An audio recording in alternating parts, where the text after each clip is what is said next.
अस्सलाम वालेकुम दोस्तों, सज्जनों, भिरावो, वसेब वासी हो। सुना सी अज तुहारी खिदमत उश्तर साहब का एक डोड़ा गिन के हाजिर थे हैं। सुन सो सयूनी फरमेंदन के है, कौन आखदे पत्थर नहीं डलते, कल रोह डल पे असां प्यार किते।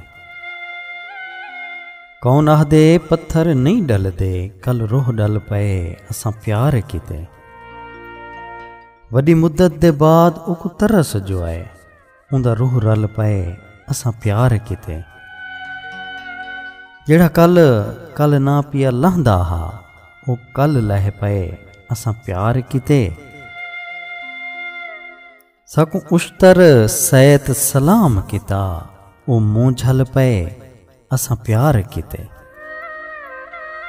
सकूं उश्तर सैत सलाम किता, वो मुंह झल पे असां प्यार किते। उश्तर साहब दे डोड़े दी सी फरमाइश की है मुर्शिद बलोच साहब ने। बिरा असां तुहाडी फरमाइश को पूरा कर दिते। बहुत शुक्रिया सोना सी, कमाल मेहरबानी। दुआएं याद रखे सो अल्लाह पाक दुआ को सारे वसेब को आपने हिफ्ज़ व अमान च रखे।